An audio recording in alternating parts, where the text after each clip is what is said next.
This the chopper power. This the chopper power. This the chopper power. This the chopper power. This the chopper power. This the chopper power. This the chopper power. This the chopper power. This the chopper power. Yo, I am FattMann, and this is the chopper power. We're in the building today with Papa Keith. Yep. Y'all know this, man. Y'all know this, man. We don't know, man. Appreciate you, bro. Brother, love what you're doing, man. Man, I appreciate the love, man. You showing me love and pulling up, man. I've been trying to get at you, though. I know, and the thing I like about you is that you've been, there's a word that I use and a word somebody taught me a while ago. It's called pleasantly persistent. Right.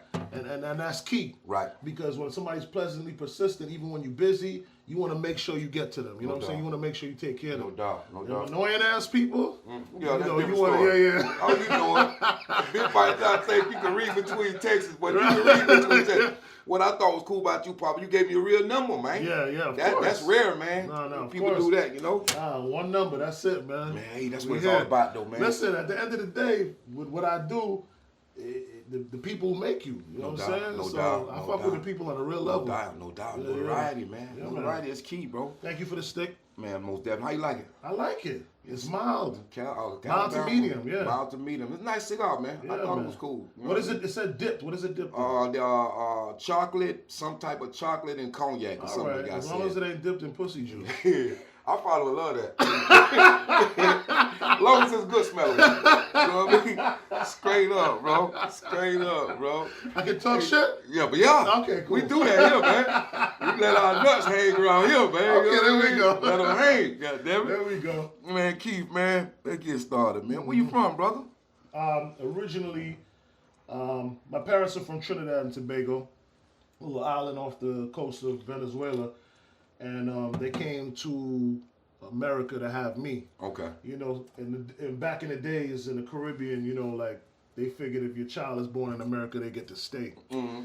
I mean, my father ended up becoming a citizen, but it don't really work that way. I get it. You know I get it. I can stay, exactly. but they can't. You know what I'm saying? So you were born here, basically. Yeah, I was born here.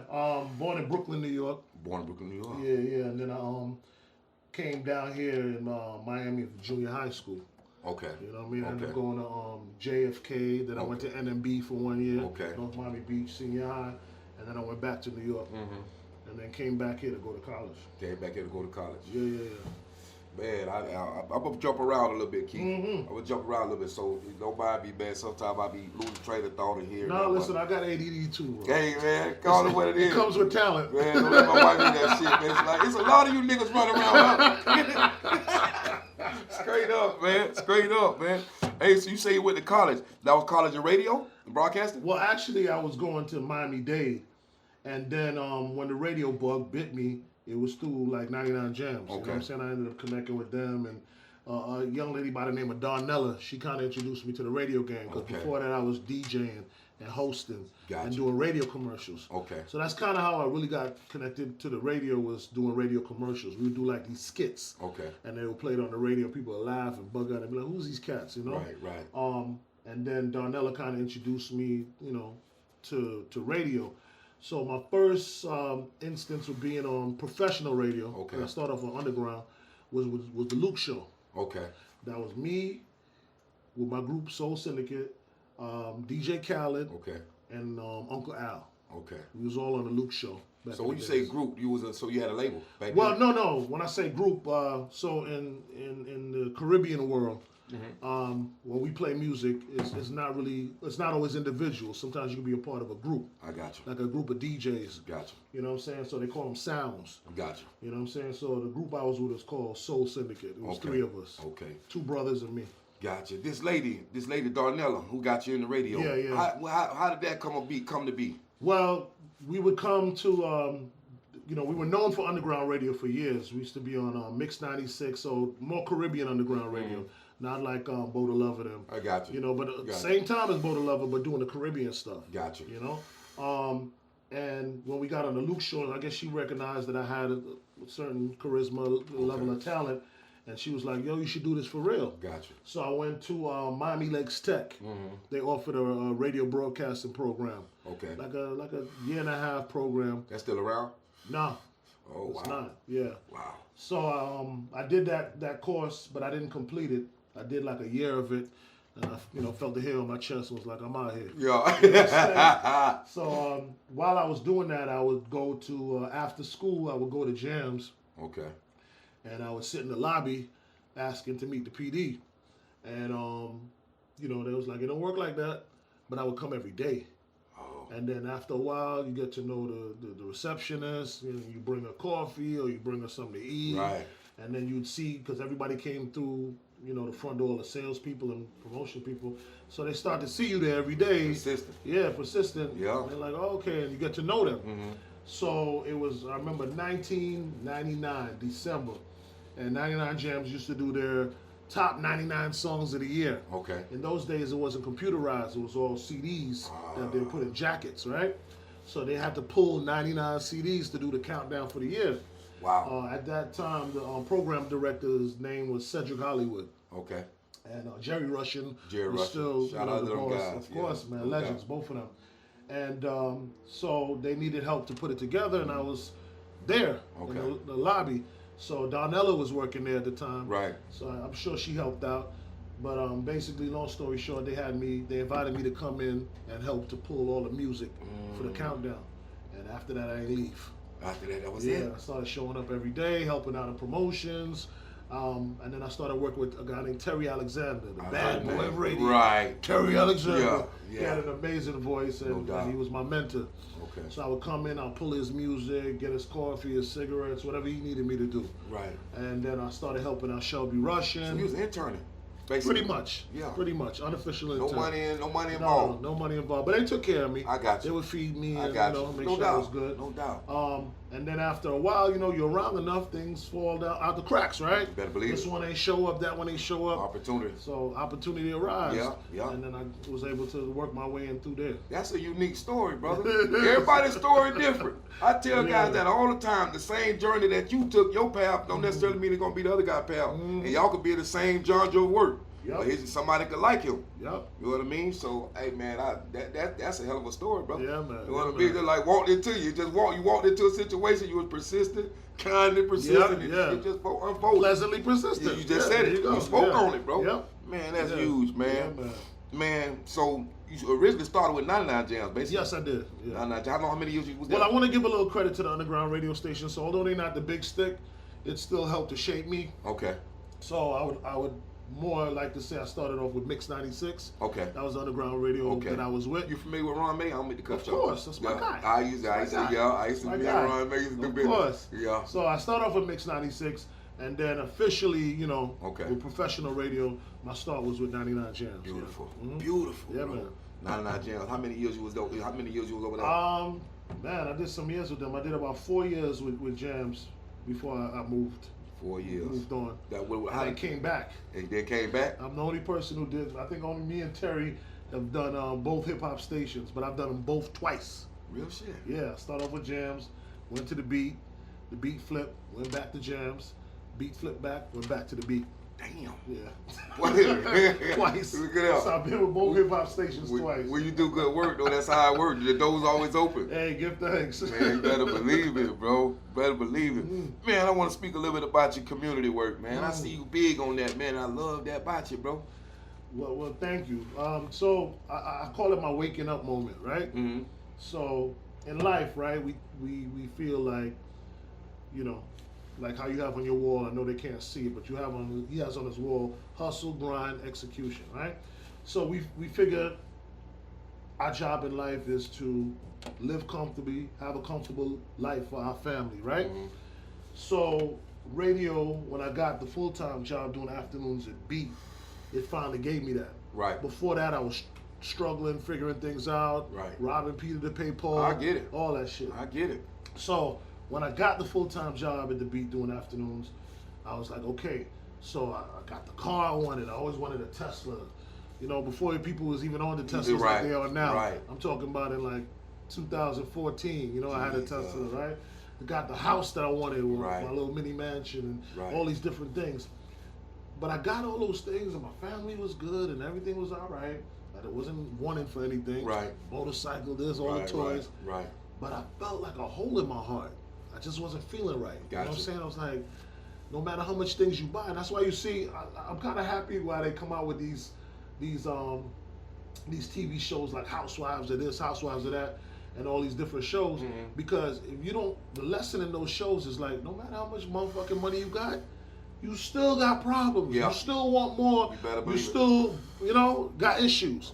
Money don't solve those things, bro. right? Yeah. So, in watching all those things, it's like no matter how much money you make, you're just gonna always want more and have more bills and more shit around you. So, I was feeling like something was missing. So it's actually the election between Hillary and Trump. What year was that? Shit, Hillary and Trump. What we in now? 22? That was like 2015. Nah, was it? Was it 2015? Might have been a little bit more than younger than that. 2016. Yeah, because he did 4 years. Yeah, he did 4. And then now Biden in his 5th, so that was like 5 years ago. Yeah, 5, 6 years ago. Let me just say that much. Yeah. 5, 6 years ago. Yeah. But I think you're right. It was like probably 17 or some shit like that. And I got an opportunity to do an appearance to talk to people about voting. Okay. Before that, I didn't give a fuck about voting. I figured my vote didn't count like most people who not educated about it. Right. And the only person I voted for was Obama twice because he was black, right? Right. Because I wanted to see that from Like my family everybody, right. Right. So I didn't really understand the importance of voting. So let me just hone in on the importance of voting real quick. Oh, and go then ahead, I'll speak continue on it. with the story. So the beauty and the importance of voting, and why they kind of like want black people and minorities not to care about voting and have that attitude, and they don't really educate us about it, is because voting is the one thing, no matter how much money you got, how much Lambos, this, that, everybody has one vote. It makes everybody equal. Think about it. Everything else is based on what car you drive, Right. what house you got, Status. how much bottles you could buy in the club. Everything, it varies. Yeah, it you know what I'm does. saying? And everybody's looking at the next man trying to do that or Levels. whatever. Yeah. With voting, everybody on the same. You can't get 2 votes. Right. Everybody get 1. Right. Crackhead, president. Yeah. They all get 1 vote. 1 vote. You understand? So that's the importance of voting, and what they don't understand is that it does affect who you vote for, and not voting is the worst thing. It's better you vote for somebody and don't realize they wasn't shit than for you not to vote, because then you're just giving it away. Right. You're giving that Forfeit. that right away that people fought for, that people died for. Exactly. For black people, right? Okay. You spoke on voting. Speak on how you feel about the local voting. The local, I think that's It's more important than the president. Yeah, no doubt about But it. we like the glamorous shit. Yeah. So we get excited about the presidential vote, and then the midterms come and we solid. Man, we could talk about this political stuff a long I time. know. That stuff could go long. But my question for that, though, because I always wonder, you see, they give you a hard time to putting speed bumps in the community, man. And I know that come down to your local bodies that hold office and stuff like that, the control of speed bumps. The taxes you pay on your house going taxes, up. all of that. All of that. I just don't understand, like, when they get in position, man, seem like they don't make right, man. I know we got to hold them accountable. We got to get to these meetings, these, have these get-togethers and stuff. We got to go there and speak your voice, let your voice be heard. I get it. So I like to look at it like voting is like you picking the best of the worst. Nobody, you know what I'm saying? Because ain't nobody gonna be great at it, right? Yeah, right. So you just try to find the best out of the worst. No doubt. You know what I mean? No doubt. But to get back to me being in the community and stuff like that. So now, before that, I ain't gonna lie, I grew up a little privileged. You know what I'm saying? Okay. Not rich. I wasn't in, the Fresh Prince of Bel-Air or nothing. But my parents were, Blue collar. they provided a nice life for me in New York and stuff like that. No doubt. So I was never wanting for anything. Right. So I was ignorant to a lot of things. So, as a Caribbean American, sometimes we have a different outlook on Black Americans. Okay. And I want to speak on it because I want to Please break down that barrier. Please do. So sometimes as Caribbean Americans, we'll come to America and our parents will buy property and do all these different things because the education from Britain is different from America. Right. So they would be more advanced in terms of their learning. Right. But they wouldn't understand the dynamics of what Black Americans have done. Like what Black Americans haven't contributed here in America, you wouldn't be able to come over here as a Black Caribbean and do what you're doing. Right. You know what I'm saying? They paid the ultimate price. Right. They laid it you know, down. through slavery and through a lot of different things, Foundation. right? Yeah. So, how often sometimes Caribbean Americans look at Caribbean Black Americans look at Black Americans as like they don't want to work, they lazy, low class, all these different things.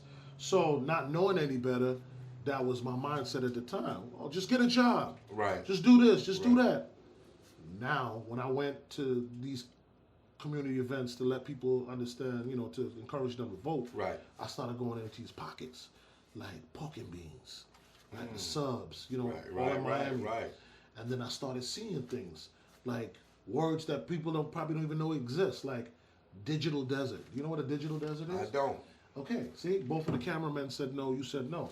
A digital desert is where you can't even get Wi-Fi. You have no access to Wi-Fi. So how me or you living where, you know, you live in Hollywood and I live in where I live in Pembroke Pines, it ain't nothing for us or our kids to go on their phone or whatever and internet. Pop up and learn about the world through the internet. Right. There's no internet in certain pockets, and you would not believe this. Strategic. Right? And these people now have no access to learn, to research, to understand how to work a camera, to see this interview, and all these different things. There's also a thing called food deserts. The same concept. There's no place, no grocery within a 10-mile radius for you to get a fresh fruit. That's crippling, man. So you're eating at corner stores. Right. You eating the pickles, sausages, and chips is your dinner. Right. What do you think those chemicals and the things that's in those and fast food and what do you think that's doing to your mind and your body? And killing you. Right? Mentally and physically. Understand me? Yeah, you better believe it. You know what I'm saying? So it's these things. So I started learning these things and I started having empathy. Realizing like, damn, it's, you know, like, it's not like Black Americans are lazy. They don't have the same opportunities as everybody else strategically in these areas. Yeah, they're doing it. So they're caught in like a bubble. Right. So I started empathizing with that. Okay. And then after empathizing, I was like, I want to do something about it. Right. So I tried to connect with different organizations to see where I fit in, and I really didn't. Really? And it's no fault of the organizations. It just I'm a raw person. Gotcha. I like raw. I like raw situations, No doubt. real conversations, real people talking real stuff. I crave that. Right. So I tried different organizations to see if I could fit in. I wasn't, and there was an organization that I found that I fit in with perfectly, and they're called the Circle of Brotherhood. Circle of Brotherhood. So they're in Miami. There's a Miami-based organization. Okay. So to put it bluntly, they're the killers, the drug dealers, the rapists, murderers, whatever you want to call it, in their community, and now they either went to prison or changed their life to God or whatever, No doubt. and now they want to make a difference in their community. Right. All right, so we talking about grown-ass men in their 50s and 60s, some of them slabbed up, you know what I'm saying? Yeah. Some of them gunshots, you know, they've been through it, but they realize now that they want to try to help fix some of the things that they may have been a part of destroying in the community. No doubt. You understand? How long they been around, Circles of Brotherhood? They've been around for a while. I can't quote to you the year they started, but it's Brother Leroy. He's the one who really, you know, sat with me, helped to put it together because it's a conglomerate. Okay. But he's the one I connect with the most and kind of educates me and helps me out too. You know.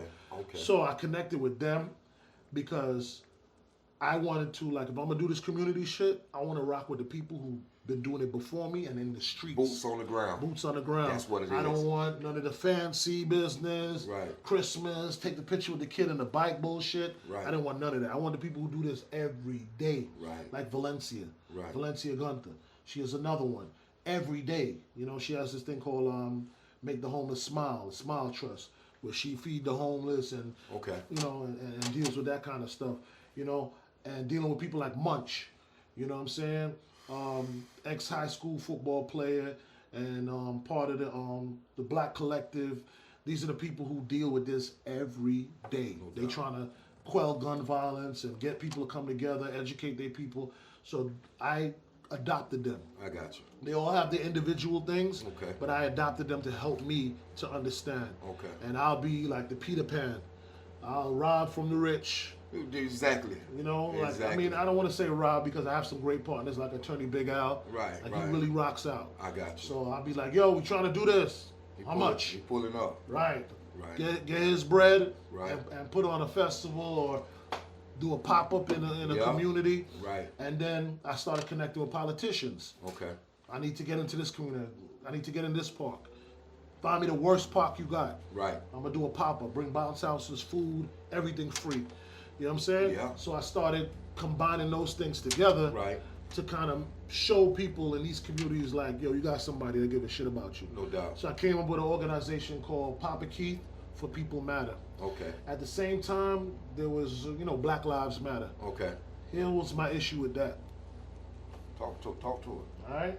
It's a nice burn. See how like Yeah, I see it. if you're a cigar smoker, you know Yes. that the burn is tight when That's nice. it stays round. You better believe it. Yeah. Hey, break it off, burn your shirt, nigga. You know what I mean? Yeah, man.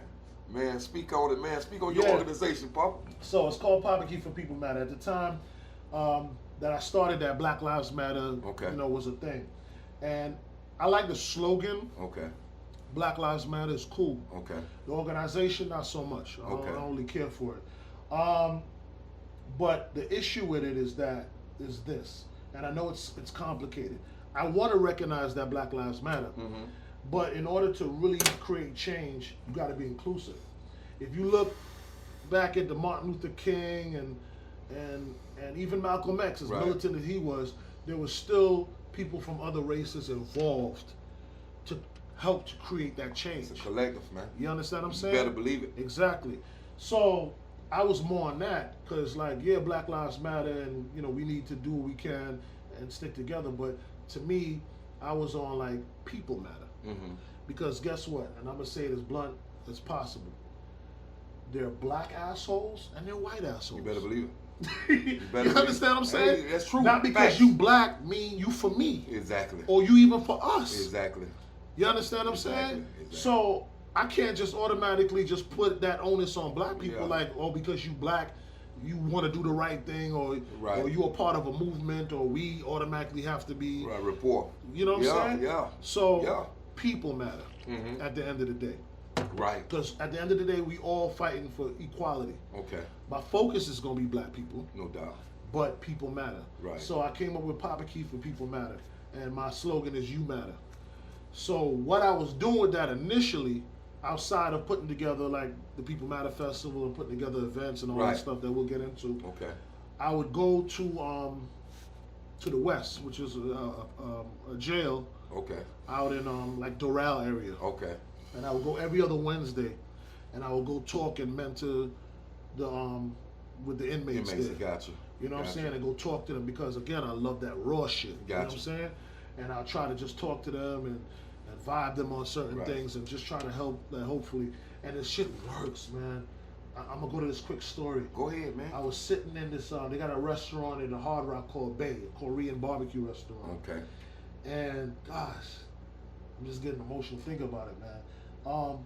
A guy that I talked to From prison. in the jail. jail. Okay. And he said to me, man, hey, I'm getting out, man. I'm going to change my life. I'm going to do some businesses, and I got stuff lined up for when I get out. And I was like, yeah, that's good. And Yeah. talking to him and stuff like that. I go to this restaurant there, with, with my wife and whatever, and a friend, and we there eating, and going to pay for the food. And it's like, nah, somebody covered your food. Yeah. So I'm like, usually I see the person before they come. Right, right. It happens, Yeah, like, dog, hey, Papa whatever. Keith, Yeah, they yeah. want to show me love. But I ain't seeing nobody. So I was like, well, who? Yeah. It was like around the corner. When I go around the corner, it was the homeboy.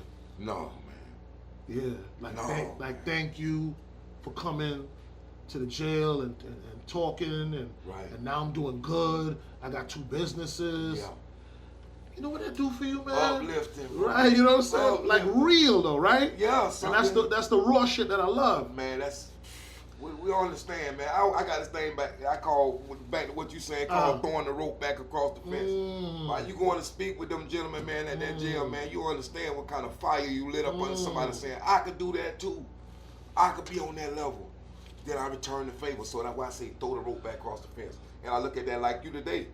Guy, your stature, you throw the rope back across the fence for me, just to come sit with me, and I appreciate that. Nah, that's love. That's I love. appreciate that, man. And then there was other little examples, like sometimes I get a DM from a girl, like, "Hey, my boyfriend, he was in West and told me you came out there. Thank you." Right. So you get to see the effectiveness of the little things you do, like that. doubt. 2 hours you take out of your life. You know what I'm Right, saying? right. So those things touched me, and I noticed. Remember what I told you earlier? There was a hole in my heart. Right. I started feeling it. Yeah. Right? It started feeling it piece by piece. I started feeling good. Right. I'll go home after work, or I'll go out on the weekend and feel like, yeah, my life is like. I'm making a difference. Right. I didn't know anything about legacy until, again, I was doing all this cool shit and collecting shit, and two of my friends said the same shit to me one day after the next. A guy named Ken and a guy, my brother that I call Fresh. They said, "What's your legacy gonna be?" I had never thought of that. Yeah. Legacy. Yeah, what you leave Like, behind? what am I leaving behind? Yeah, what you leave behind? With a fucking Tesla for my, what's that Material mean? shit. Yeah. Right. Yeah. So that's when I decided to create the festival. Okay. Okay. It's called the People Matter Festival, a free festival that I do outside of Liberty City. Okay. We've done so much with that. We've had Rick Ross, Treg, Trina, Ball Greasy, you name it, home team artists we've had perform over the last 3 years that we did it. Started at 17, Okay. and we did it to 19. Right. And then COVID fucked us up in 20 and 21. And I'm gonna let you in on a secret too, because I literally before I walked into this meeting, I made the decision to cancel the one that we were gonna do this year. Really? Yeah, I did I even did the save the date flyer. So the date I was gonna do is March 19th. So I used to do it in June, right? But June became a problem because it was too hot. Okay. It would rain, and then the same Father's Day weekend that I would do it was the weekend of Birthday Bash in Atlanta. Okay. So it was hard to get artists. Gotcha. So we decided to move it to March for the jump of spring break. Okay. Because a part of People Matter Festival is not just the festival, the basketball tournament, the flag football tournament, the kids zone, and all the amazing things that we do. Right. The call to action is a 24-hour ceasefire, where we asked the whole of Miami-Dade County to put down the guns for 24 hours before the end of the festival. And FattMann, we've been successful all 3 years we did it. Jesus, man, that's huge. In the height of the summer. That's huge. And you know how Miami be in the height of the summer. Fire ants. Okay? Fire ants. So that obviously got the attention of like the mayors and commissioners. So they all work with me to help me to you know, put on the event. And you just canceled that. So, well, it's not really a cancel because nobody knew I was doing it again. I got you. But internally with my team and the help of the 103.5 The Beat, who also works with me with it, I decided just before coming in here that, I'm going to postpone it till I'm going to do it next year because it was just too much of a short period of time to put together such a big festival. I get it. You know what I mean? I should have started it from September of last year to be able to present it in March. Right, makes sense. So what we're going to do and what we spoke about doing, which is going to be like breaking news on your show, is that the original date that we had in June, I'm going to do something called Papa Keats Carnival. Okay. Where I'm going to do a family fun day. Okay. You know what I'm saying? You got a location for it? Yeah, Gwen Cherry Park. Gwen Cherry Park. Yeah, so we're going to bring out mechanical rides, slides, sports, the whole shebangy bang. Right. Big family fun day. Right. And then with this one, I'm probably do some old school artists. Beautiful. You know what I'm saying? Beautiful. I ain't going to mention them. Yeah, I get it. I get it. Yeah. But, you know what I'm saying? So People Matter Fest, we do like the Rick Rosses, the YFL. Well, we had YFL Lucci booked before he got locked up. Okay. In 2020, but COVID shut that down anyway. Right. But that's what we do, the hip hop artists. So I figured for the Carnival, we'll do the old school artists because I also have a station with iHeart called Papa Keats Throwback 105.5. Yeah, because you hear it in Miami, but you can't hear it in Broward. You know what I'm saying? Because it's only a 300 watt transmitter. Right. But on the iHeartRadio app, you can go to Throwback Miami. And just play all the old school shit. All the old school shit. Is your playlist pretty much? Pretty much. Pretty much, huh? Yeah, pretty much. Beautiful thing. Yeah. Bro, nigga, you doing big things, man. Yeah, man. You know what I mean? That's kind of like, my community stuff. And since then, I've just been doing toy giveaways, turkey giveaways, pop-ups, backpack giveaways, and just different things to connect with the community and help out people who are having a rough time. No doubt, bro. Hey, so far, when you giving away all these giveaways, that those be donated money to be able to purchase all these things? Yeah, so that's the Brotherhood shit I'm telling you about. Like, me and Big Al will go to Target and get like 10 carts, no exaggeration. Gotcha. And he'll load them bitches up with toys. Man. You know what I'm saying? Bro, was it easy to do business with Big Al when you came at him with it, or you just pretty much knew who you was at that time? Too easy because he has a heart, and that's why I rock with him. I don't just rock with people for money. Gotcha. We got to be on the same page with Say that shit again for the people in the back. I do not rock with people for money. Straight up. You know what I'm saying? Straight up. For real. We got to be on the same page when it comes to certain things, No doubt about it. So he was on the same page when it came to community stuff, and he don't hesitate. Okay. He don't hesitate. And sometimes with him, I put up my money too. Right. To show him like, hey, I'm serious about this. Yeah. Yeah. You know what I'm saying? So he respects that, and he definitely does his part and more. Man, beautiful, man. So, accident, crash, slip, or fall. You know who to call. Your commercial. I think I heard that. Big Al, 1-800, heard 1, 2, 3. You gotta heard that commercial 1,000 times, bro. You know what I mean? 1,000 times, bro. Yes, nice sir. plug, though, Yes, sir. Man, hey, I see you smoking right now, man. I see you recently start getting into the stogies, man. Who turned you on to that? All right, so I got a friend named, actually a high school friend, because I told you I went to NMB and then I went back to New York. Okay. But he's my high school friend named John Fleury. He served in the Air Force. Airman Fleury, shout out to him.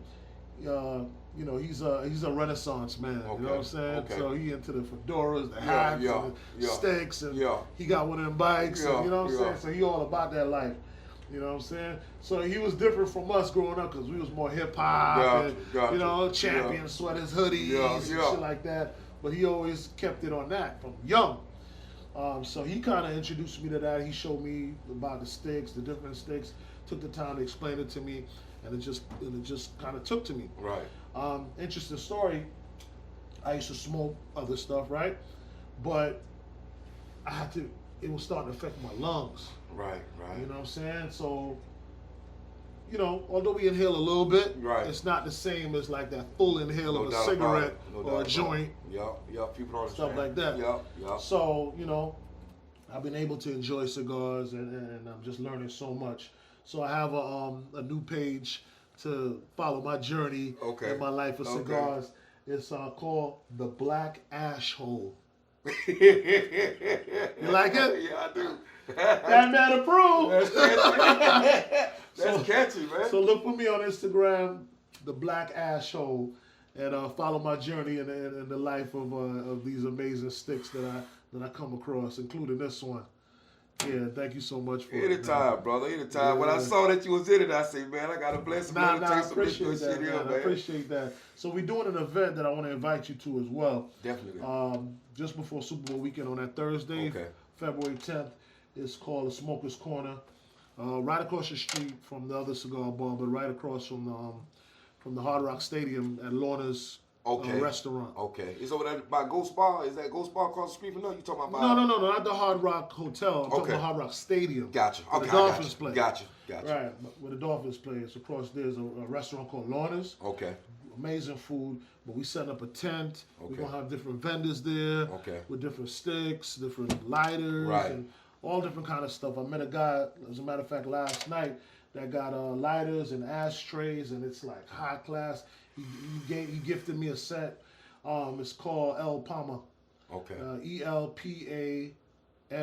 Okay. Nice stuff, man. A brother, Haitian brother. Okay. You know what I mean? So you want, be able to connect with other brothers that got some accessories and different things. If people want to be a part of it, Papa Keith, how would they, if they want to come out there and be one of the vendors, do they got to pay to get? Yeah, I think I'm not sure because I'm not dealing with that part of it. But what I would do is just tell if you're on Instagram, hit me up at the Black Ashhole, okay, and then I'll connect it. Okay. But the promo is up on my Instagram and stuff like that. Yeah, the Black Ashhole. The Black Ashhole. That's too funny, bro. That's too fucking funny, bro. I like that, man. Yes, sir. Love it, bro. It's catchy, man. Hey, man. Shit. Where do I go from here? How long you been with 103.5 The Beat? Well, this stint, I think I'm at about 7 years now. But like I said, it was a back and forth, Right, right. I started off in, in 99 with 99. Right. I started in 1999 with 99, so I've been in the business over, 20-something years now. And then in 2003, I went to 103.5 The Beat when they launched. Okay. They just launched the hip-hop station. Stayed with them until like 2007. And then I went back to Jams. Okay. And I worked there from 2007 until like I think 2010, and then I took a hiatus. Got away from radio, period. Got away from radio. I just felt like I wasn't moving, the way I needed to. Right. So I went into some entrepreneur stuff, tried some different things, went back to focusing on playing music, DJing and stuff like that. Right. And then I got a call that they were bringing back the beat. Okay. You know what I'm saying? So. Ain't like you got to audition for that, nothing like that. No, they hit me. It was like, we have this spot for you. Gotcha. You know what I'm saying? Gotcha. So. What slot you like? The hours as far as the day? The afternoons, where I'm at right now. You like the afternoons? Yeah, this slot that I've been in for the last 7 years at 103.5 The Beat, I love, and it's been life changing for me. Right. Man, I want to know, man, who is Papa Keith, man? Who is Papa Keith? We done heard a lot of stuff, man. And I guess again, I hate to reiterate. You know what I'm trying to say. I hate to keep bringing it up again, reiterate. But you big in the community, man. So I know that kind of says a lot. But who are you, man? Listen, man. I'm a person that hates people, but loves to entertain them. So I don't know how you want to decipher that, break it down or whatever. So when I say I hate people, it's like I just really like to be by myself. Okay. You know what I'm saying? So when I'm not out there, right. I have my time and I think and I process and I enjoy my space or just being with my family. Gotcha.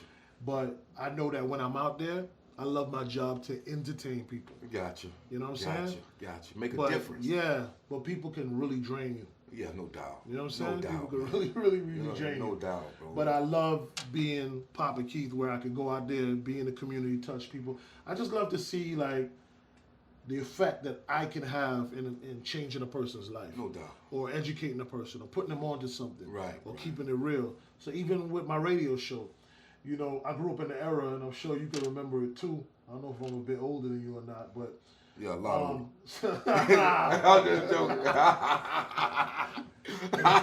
The Grace. Yeah. We grew up in, hearing radio personalities like, hey, right. With the deep voices and talking like that. So when I got into the radio game, it was always just like, be myself. Mm-hmm. You know what I'm saying? And just be who I am so people could accept me for who I am. No gimmicks. So I don't turn off. Right. So now if I go to a grocery, they're not listening for like, hey, it's Papa Keith. They're just the same way I'm talking to you now. No doubt about it. So people will be like, hey, you that guy from the radio? Hey, I recognize your voice. Right. You get all that kind of stuff. Right. You know what I mean? Right. But I just love to just educate my people and connect with them and watch them do amazing shit. That's huge, bro. And then you get to rub shoulders with people the average person won't even be able to rub shoulders with. That got to be pretty cool too, right? Yeah, but I hate that too. You don't like that too? All right, so I don't like artists either. They're the biggest babies. A lot of them are entitled. I don't try to be their friends. Gotcha. A lot of other radio personalities do, and I'm not knocking them. You do you or whatever, but I'd rather like be with the people. So my thing is that I know I bridge the gap between the connection and them and the artist. Right. So I'll do that. Right. You know what I'm saying? And Right. I've done that in the past where like a person will come and be like, oh, I want to take a picture with this person. And I'll be like, come. And I'll take them to the artist, even if the artist don't want to take the picture. Right. He gonna take the picture because I'm Right. positioning it Exactly. that. So that's my thing. But I don't hang out with the artist. I don't try to be their friend. Right. unless it's genuine. Like Pleasure P is genuinely my friend. Okay.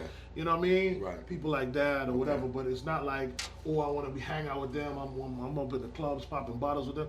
You don't see that with me.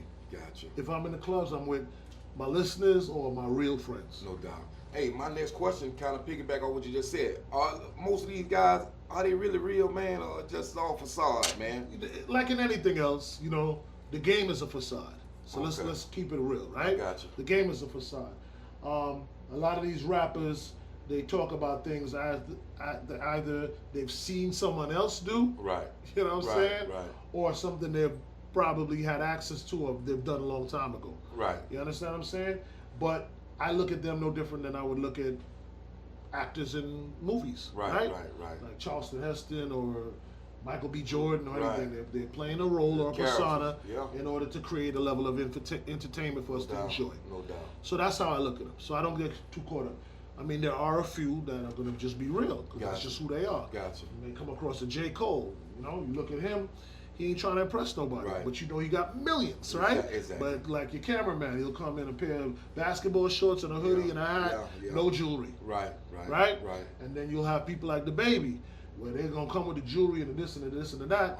But if you press him, he gonna punch you in your face and not give a shit and don't, you know. And then you have others that don't walk with security. They, you know, there's different variables of where they came from, and then you have people who really are killers that happen to be rappers. Exactly. You know what I'm saying? Yeah, like, they exist. You know what I'm saying? So it's all different variables of these rappers, but I don't get caught up with them. You'll get caught up. You know, I have a job, and my job is to connect with them on whatever level. Right. And that's what I do. Hey, that's beautiful though. Yeah. That's beautiful, man. That's what real people do though. Yeah. Real people. You understand what I'm saying? Man, I want to talk with you a second about, man, she spoke so highly of you, man, when she came by here, man. Who that? Tiff Boone. She spoke so highly of you, bro. And I was looking forward to linking with you last year sometime, man. When she spoke so highly of you, bro, it was amazing. And you can go back and look at the content, man. She spoke highly of you, bro. Yeah, no, I love her. How y'all connected? That's my little sister. We connected actually it was genuine and organic is the word I want to use. We were on a flight to Jamaica. Okay. She's originally Jamaican. I was going over there to play a party. And I saw on the flight, I ain't gonna lie, she's a beautiful girl, but I wasn't, that's never my first thought, like, I wasn't trying to kick it with her or nothing. But sometimes when you're there next to a beautiful girl, you strike up a conversation, no doubt about it. Right? So I struck up a conversation with her, blah, blah, blah, and she was with her cousin, and we was kicking it, and everything was cool. And so I was like, all right, we get off our flight, we go about our business. I pull up to the hotel. Her and her cousin is 2 doors away from me at the same fucking hotel. Fuck out of here. I'm like, oh, hell no. You know what I mean? Right. So we ended up hanging out and being cool and whatever. And then I realized, like, she down to earth, she cool. I realized we knew some of the same people. And at the time, she was working for a PR firm, but I didn't think she liked the corporate shit. You know what I'm saying? So I said to her, one day you're gonna work with me, not for me. You're gonna work with me. Right. Just like that. Big talk. Not knowing what was what. 2 years later, gave it a phone call. Hey, I'm starting this company, and we're gonna be a black marketing agency. Right. And I'm gonna give you an office inside of iHeart, and we're gonna make the magic happen. God damn, man. And so said, so done. And our trajectory was amazing because we were just headed like this, until COVID hit. Right. But we still rocking, we still working. Right. The company is called Whoa. Do I have it on here? Yeah. Whoa. The company is called Whoa. So break it down with Whoa. All right. So it's my real last name is Walcott, right? Okay. So Walcott Onyx Enterprises. Okay. So that's what Whoa is. So basically, it's the umbrella corporation for the different businesses I have. Okay. So, when I had the restaurant, I just sold a restaurant, Seafood Miami. Caribbean food? It was like a Cajun Caribbean restaurant. Okay. How long we you sell had that seafood boils and stuff like that. I had the restaurant completely for about 5 years. Okay. Because it was a soul food restaurant first called Miami Soul Cafe. Okay. I had a partner named Willis with that. He wanted me to buy him out. He wanted to get out. And then after I bought him out, I flipped it to iSeafood Miami. Okay. Because I wasn't a big soul food guy. Gotcha. I love seafood. Gotcha. So I did that seafood boil spot, and I just recently sold it to E-Class. Okay. Who's gonna make it into a Caribbean restaurant. Okay. Okay.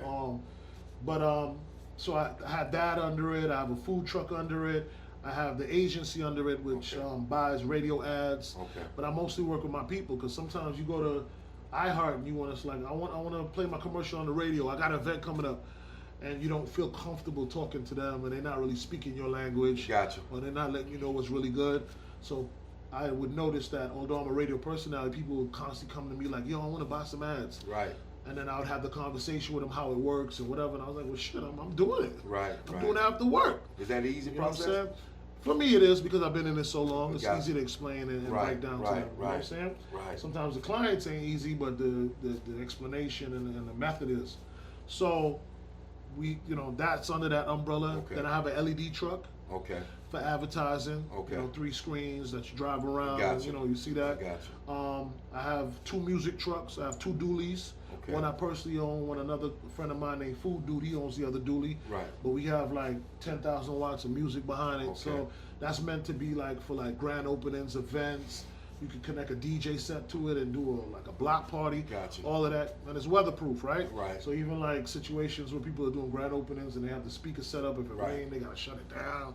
The music gotta stop. That's smart, bro. Yeah, so we just pull up to any event in Right. a big 6-wheel truck. Right. Boo, boo, boo, boo, boo. Yeah. If I bring that shit on this block right Man. now, everybody coming outside. Real shit. You got a couple of those. Yeah. So we got a couple of those. You rent them out. You can rent them out to. Yeah, we rent them out. Okay. Mostly I do work with.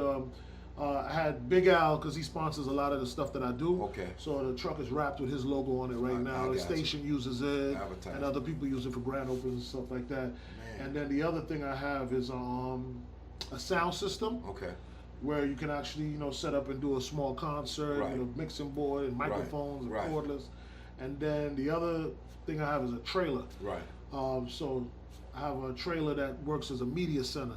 So say for instance, I just got it so that way when I'm at these events and stuff like that, it's a place for me to chill. Right. So it's got movie seats and then 2 captain's chairs, a television, Okay. Wi-Fi, air conditioning. Okay. So if it's 100 degrees outside and an event going on, you could be in there on your laptop and.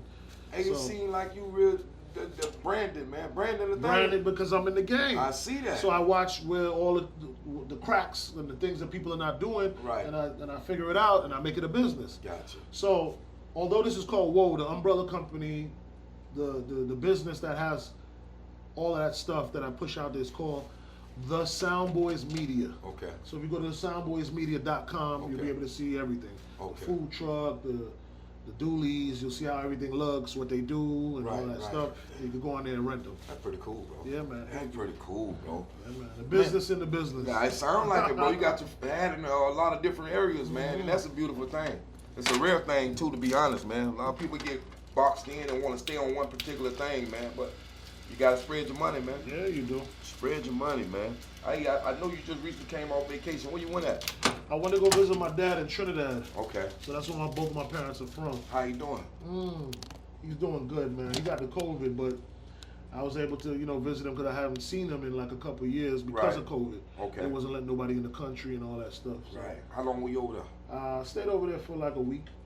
Okay. Had a good Half of time? my kids out there. We had a good time with the circumstance. Okay. But it was like the last day and a half before leaving that he got, fucked up with the COVID shit. Right. You know what I'm saying? Man, beautiful thing, bro. Yeah, man. Beautiful thing. Your mom and your dad over there? Nah, my dad over there. My mom is in Tampa. Mom, okay. Tampa. That's my daughter. My daughter just moved out of Tampa and just moved to Washington. She had got a damn doctorate and she moved to Washington and then she screwed around and she drove down from Washington D.C., bro. To like Tampa. 15-hour ride, Yeah, and then because she got a dog, she don't want to put the dog in that plane. Oh, okay. I say, man, you better than me. And you Yeah. see that recently had that bad storm in Washington. Yeah. On the highway for like 14. Stuck for like the whole She day. barely missed that, man. The Wow. little thing like you talking about the app that tell you with the traffic, she got off and had to go through some country town up there in Florida. Just to get out of it. Just to get out of it, man. Crazy, bro. Wow. Crazy, man. Yeah, I'm happy she escaped that, man. I'm telling you, man. Hey, how was the Art Basel? You know what? We hadn't had events in so long, right? Right. Honestly, it was just good to Get come out. Gotcha. And so in comparison to how it's been in the past, right? It didn't meet that, which is expected because nothing is meeting what it used to meet. No doubt about before COVID. No, did the money slow down? Money slow? A little bit. Yeah. A little bit. Okay. You know what I'm saying? Because before COVID, everybody was moving and grooving, right? Right. And now, with COVID, you still have people who are hesitant. You know what I'm saying? But it was nice to get out, and Art Basel was good, man. Beautiful thing, man. I know I had reached out to you just before that. I think you said you had to go do Art Basel and whatnot, but man, that's cool, man. You busy, man. You in the community, man, doing big things, bro. Big things. Man. That car show you did recently, that was the DJ Envy thing? Yeah. So he's a car enthusiast. I know he is. You know what I'm saying? He could do a car show with his cars alone, up there in New York, New Jersey. But so he carried it around the Eastern Seaboard. So he did one in Detroit, he did it in New York, he did one in Atlantic City, he did one in Atlanta. Okay. So it was only right for him to touch the bottom. No doubt. We fuck with cars down here heavy too. You better believe it. Yeah, so it was a good event, man. It has a lot of potential. Everything he promised, he did. A lot of people came out. A lot of people came out, man. Ross's cars was out there, some of them. Flo's, Trina, a lot of home team artists. The Dunks was out there representing. I already know them shits everywhere. Yeah. Like grapes. So like grapes, man. Every color, man. Yeah, it was a good look, man, and a successful event. But I think next year it's gonna be even bigger. Man, you better believe it, man. Looking forward to that, man. Thanks for asking about it. Hey, man, anytime, bro. The Famous Friday show, man. All right, so Famous Friday is something that I created in order to give local artists a platform. So coming up in this game, after a while, since I've been doing radio over 20 years, after a while as a veteran, which I'm considered now, or an OG, you get to move your weight and make certain things happen. Because, your bosses, the PDs, and whoever, they trust you, Right. And they want to make you happy and they want to see you do right. So it was a feature that I asked for because I was constantly hearing artists complain about, y'all playing them New York artists and y'all ain't showing no love to home team and all these different things. Part of the reason with the home team artists is that they don't really have their shit together. Okay. You understand? Speak on it. And we learning that now because now we overkilling it, showing love. No doubt. So I started off with Famous Friday as an opportunity to invite them into the station so they can have the same experience that Jeezy, Ross, 2 Chainz, or any other artists have. Right. Where we open our doors to them, come sit down, have an interview, record it on camera, be on the radio, and let's get to know you as a home team artist. Did you have West Park? I meant to cut you off, Pop. No, you did you have West Park Zay on there? I think you broke a West Park Zay. Yes. I had him on the show. He spoke about it. Yeah. We've done everybody that we possibly can. I don't tell people no. Okay. All I ask is have your shit together. When you come. Just don't come and, you know what I'm saying? Yeah. Have a clean record. You know what I'm saying? Like, you're a different type of brother, man. You different, bro. Yeah, it's for everybody. It is. It's not like, and there's no bread. And I'm saying this on camera in front of, for everybody. I have never accepted $1 to put anybody on my radio show. I co-sign on that. All right? Because that's another problem. Yeah, I understand? Because now you're making it for people who could afford it or who could put up the bread, and you're not making it for everybody, but you calling it homegrown and you're giving it all these home team names, but you still boxing out other people who don't line your pockets. Right. There's nobody in South Florida that could ever say that I took $1 to put them on Famous Friday. Beautiful thing. You understand what I'm that's saying? Huge, bro. On camera. That's brutal. Right? Not one person. Man, so that's what it was meant to be. It was really meant to give back to the home team. But the station took it up another level. Shout out to our former PD, DJ 33 and a third, and big shout out to my brother, my partner in crime, DJ Bulletproof. Okay. So they came up with this thing called Local Clout. Okay. Where same concept, submit your music. Okay. As long as you're a Florida artist. Right. So you can be from Tampa, Tally, Duval, or Key West. We don't give a shit. As long as you're a Florida artist, clean music, you submit it, and they play it every day. A different artist, Monday through Friday, 3 times a day during the mix shows. Do y'all email them and let them know what time y'all play the record? Yes, we promote them. We do on the beat Instagram. They have the local clout banner telling you who we gonna play today. Gotcha. Beautiful, man. So we went from people complaining like, oh, you don't support the home team and this and that, to overkill. You can't say shit now. So this is something you interjected into the station. Well, I did Famous Friday, and then DJ Bulletproof and 33 and a Third, they came in with the local clout. I got you. You know, afterwards. But we still have both going on. Right. So, you know what I mean? And we still got to go. We got a new PD now. Welcome him back to Miami. He was the first PD when the beat came around years ago, called DJ Ayo. And 33 left, and now Ayo is back with us here in Miami. And we glad to have him. So he kept it going as well. You know what I'm saying? This is huge, bro. That's never been a thing, though. I don't think it's never been a thing. I'm telling you. And now, when you know how the game work. When they see us doing it, everybody want to jump on board the train. Back, yeah, that's how that goes, man. But shout out to people who've been doing it on their own levels, and and still creating that vibe. You got people like DJ Mead, and other cats that providing opportunities. I think VP Bookings, they provide platforms for artists to perform and all these different things. Beautiful thing. Yeah. Damn, man, you a dope dude. You a legend, bro. You creating a hell of a legacy, bro. I'm trying. You creating it, bro, and you ain't actually talking and you doing it. Yeah. People come back, like you said, the gentleman walked up in the restaurant, man, that stuff, that's powerful stuff. Yeah, man. You can't shake it off, and then what happened, that stuff you prosper from those things, man. People might not think that one good deed, you just gave somebody X, Y, Z, and now we walk around the corner, look at them. Yeah. Something big for you, man, just because you did that. Yeah, man, that's That's love, huge, man. bro. It's hey, what love. you did to bring the new year in? Actually, I hadn't worked for a promoter in years. Before bringing in the new year, keeping it real with you, of course, was about survival in the sense of like, that's when you make double your money. Okay. You know what I'm saying? So in years past, I worked every New Year, and in years past, I was on the radio live bringing in New Year by myself. So when I made it, got the afternoon drive with the beat and all that, I promised myself I ain't in nobody club and I ain't in nobody radio station for New Year's. I'm gonna be with my family or whatever the case may be. So for the last, I'll say about 5 years, I've spent New Year's at home. But this year, I just wanted to shake things up a little bit, and some promoters that do backyard Sundays, the Big Three Alliance, they used to do the brunch over there at Cafe Iguanas before they shut it down. Right.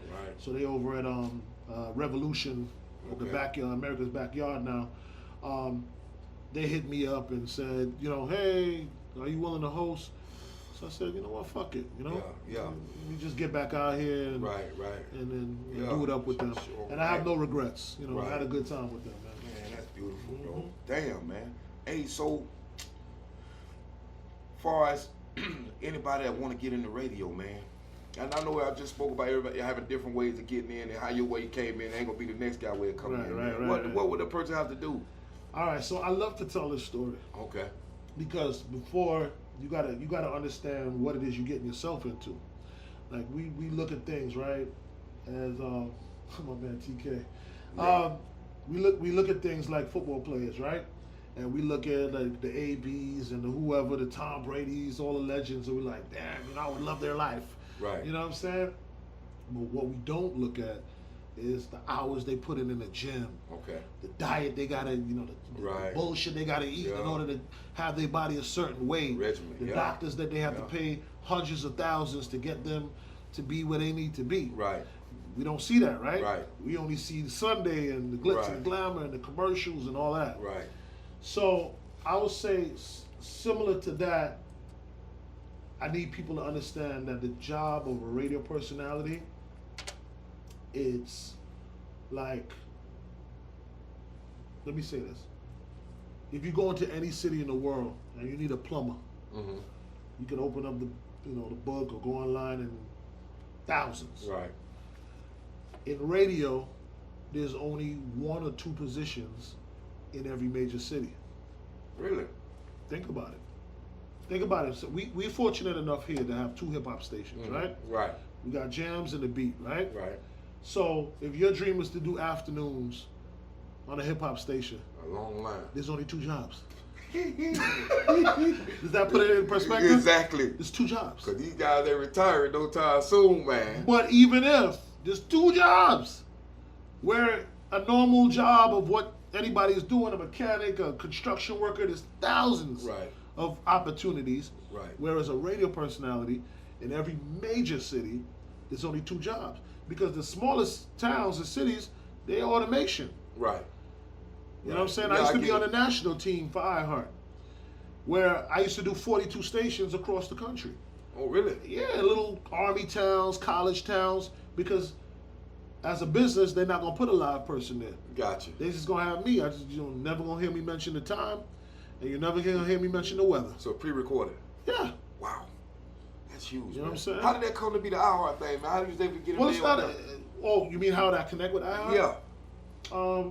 I was at Jams, and like I said to you a little while ago, it's one position, right? Mm-hmm. And once that position is filled, you either gotta wait or it ain't gonna ever happen. Right. One or Right. two, so you gotta make a decision. So when I was working with Jams, and I was working under Terry Alexander, he got caught up in a situation, and he left Jams. Right.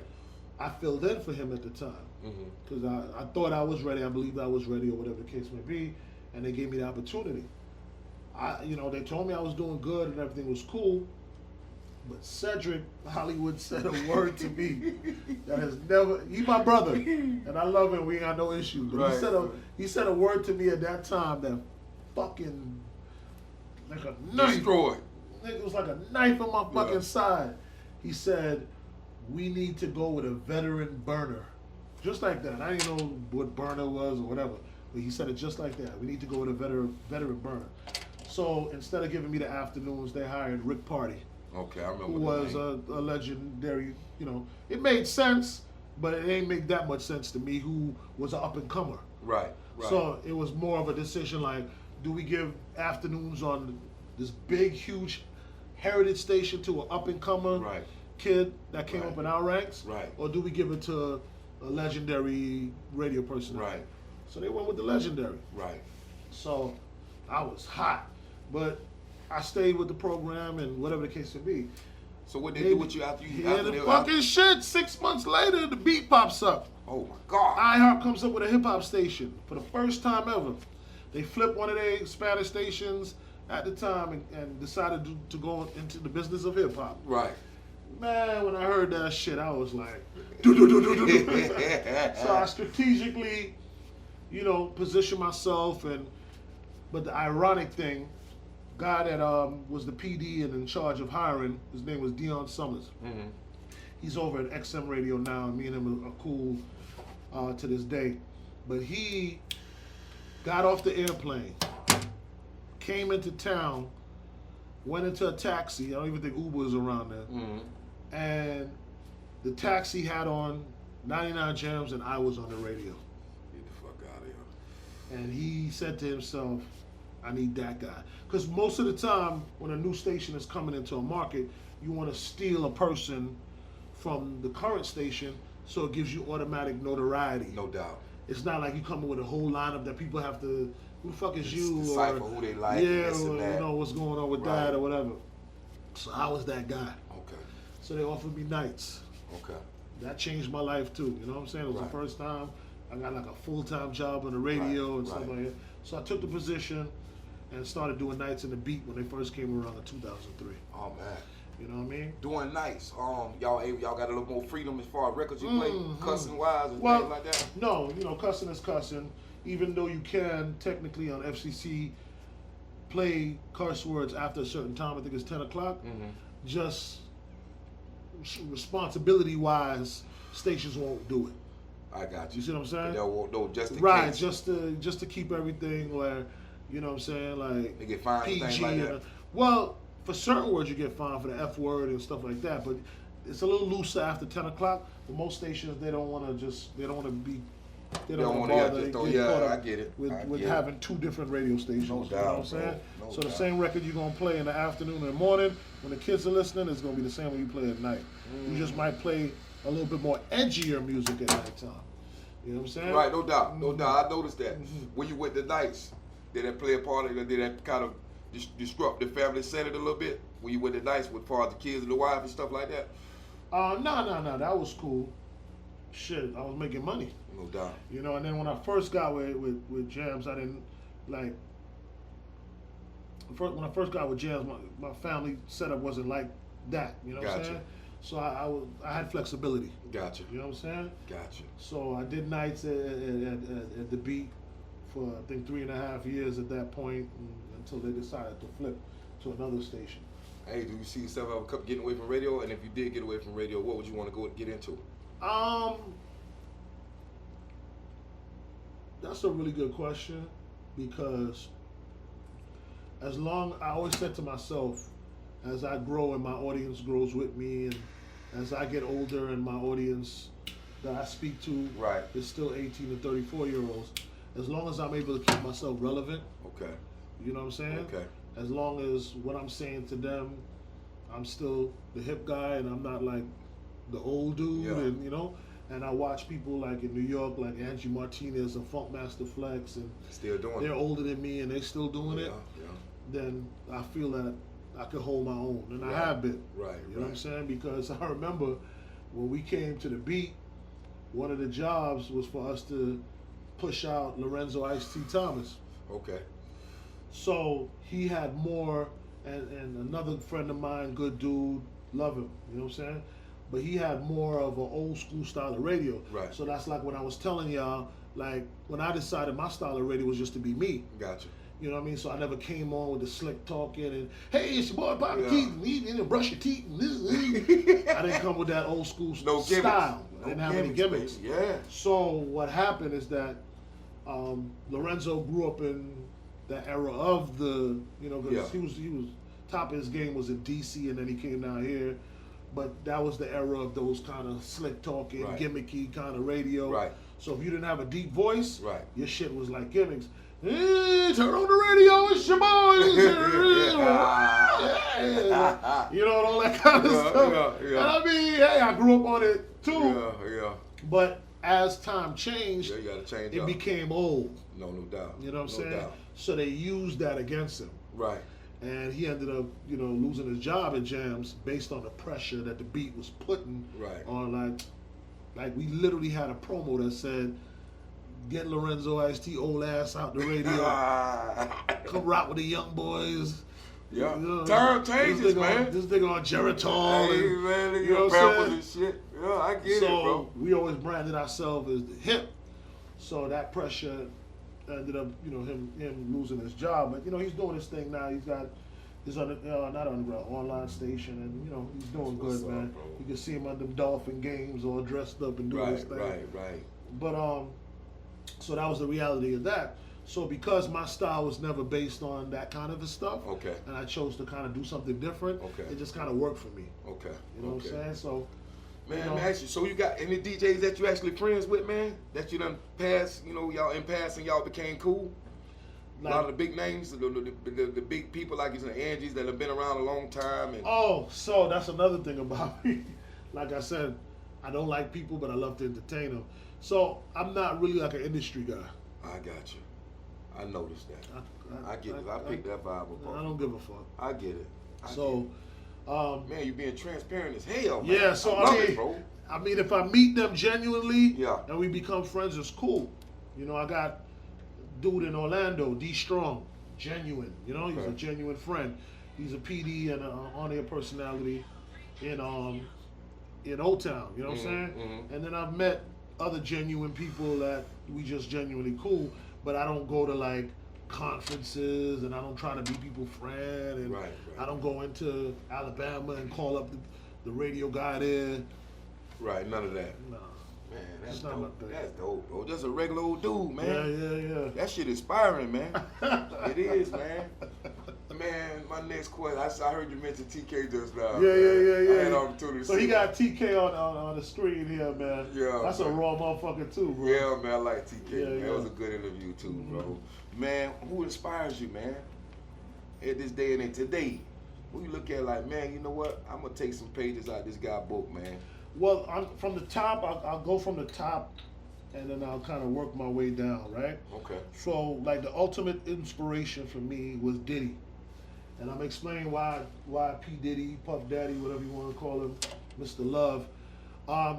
Because in this game, especially in entertainment where things and trends are constantly turning over and changing, he reinvents himself. Right. Constantly. Right. And he puts himself in a space where he can be viewed and respected where he wants to be viewed and respected. Right. So, I'm going to be raw with it. So whether creating his TV show, you know what I'm saying? Whether fucking one of the city girls, you know what I'm saying? Right. That puts him like, oh shit, city girls is hot right now. Right, right. You know what I'm saying? Right, so you fucking with one of the city girls, it's like, okay, my nigga, you know what I'm saying? Yeah. You know, shit like that. You know what I'm saying? Keeping himself relevant. Right. You know, not doing goofy shit, but keeping his name always ringing. You know what I'm saying? Yeah. So I've always respected P. Diddy and his way of doing things and how he does things, the respect he commands as well. Right. You know what I'm saying? So you can't slip talk him. He be dancing and doing his shit, but he punch you right in your mouth.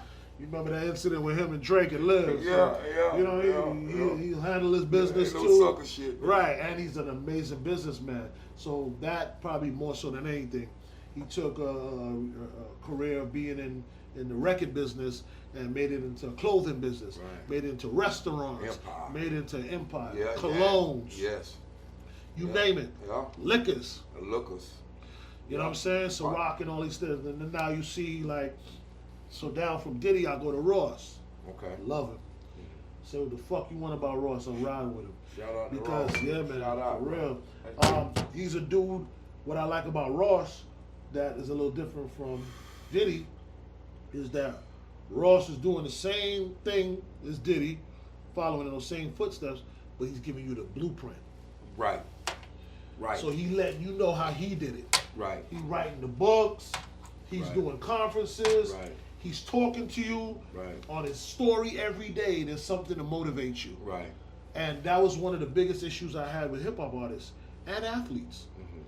I felt as though, like, you came from us, and then when you made it, it was like, suck my dick. Right. I'm up here. Look at all my jewelry. Right. You can't get this. Yeah, I'm going to fuck your bitch, too.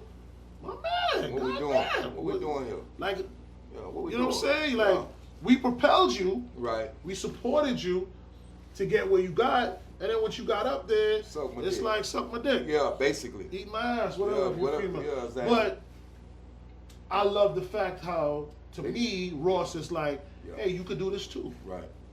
I did this. This is how I did it. Right. It's the blueprint. Right. You know, each one teach one. Yeah. Right. Yeah. Not, I'm going to have this and just show it off on you and then you have no clue how to get like me or have an opportunity. Yeah. Blueprints is everything. Yeah. Man. But they do like to get their ass every now and then. I ain't going to tell you no lies. Yeah, anyway. Enough of that story. But, man, hey, that's huge, bro. Inspiring. Who else? What you got on your radar, man? So, that's Diddy, Ross.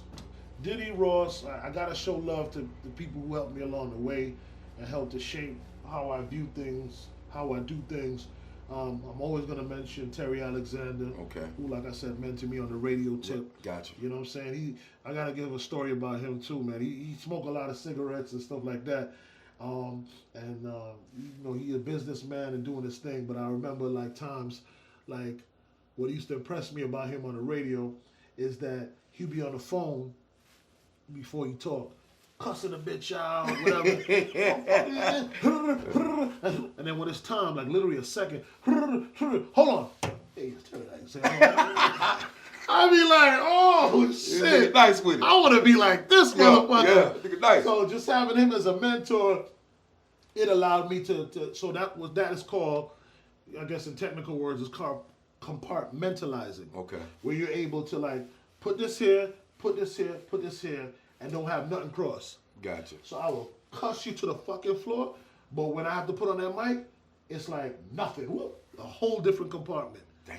You understand what I'm saying? Yeah. And then when I have to do something else, it's a whole different compartment, and nothing bleeds over. So it's like, so to the example of that is be like, I could just cuss your cameraman out, and then we start the interview, and then I'm not here like, this nigga just pissed me off or whatever. I'm here like, because I compart. And then after the interview done, I'm back in his fucking ass. Yeah. You know what I'm saying? Yeah. So he taught me how to compartmentalize, you know, things and myself and how to deal with things. And also like not to stress things. Because another thing I learned, and I think I just learned that in general, pieces from him and other people, Shelby and others that meant to me. Here's the thing on stress that people don't know. It's self-induced.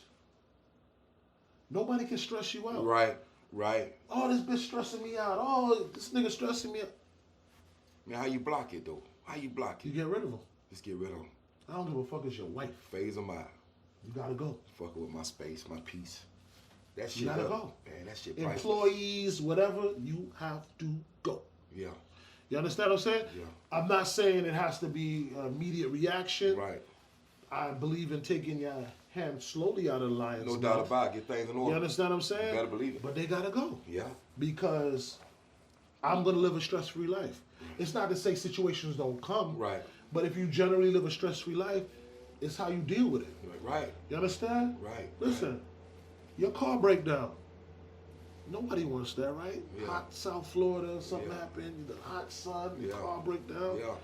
You acting like an ass and stressing. What is that going to do to the situation? Nothing. Is it going to fix anything? Is it going to make something appear and jack up your car or get it? No. Yeah. The car broke down. I might say, fuck. Hey, need this towed. Yeah. Sure. Yeah. Come out, jump on a call, do something that's going to ease my mind. Right. Smoke a stogie. Right. Come pick up my shit. Right. Continue my day. Man, bro, you got so many jewels, bro.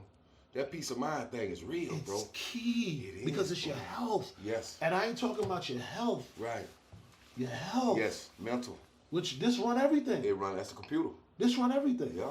You understand what I'm saying? I had an old pastor of mine. I used to go to his church years ago, man. He used to tell me, he used to put it in his service. He's an old school pastor too, a country old boy. He used to say, you know, son, the first computer God built, the first computer. Yeah, you better hold on to that, man. Put a cheap chain on it, man. Take I'm my gonna shirt. fuck around that boy. God damn, you know. All love, man. All love. Hey, for sure. He'll be like, you know, the first computer God built. What computer? This. And don't cloud it with nothing that ain't got no business going in there, man. Cause man, you hold on to stuff, man, it'll run you to the grave. Preach.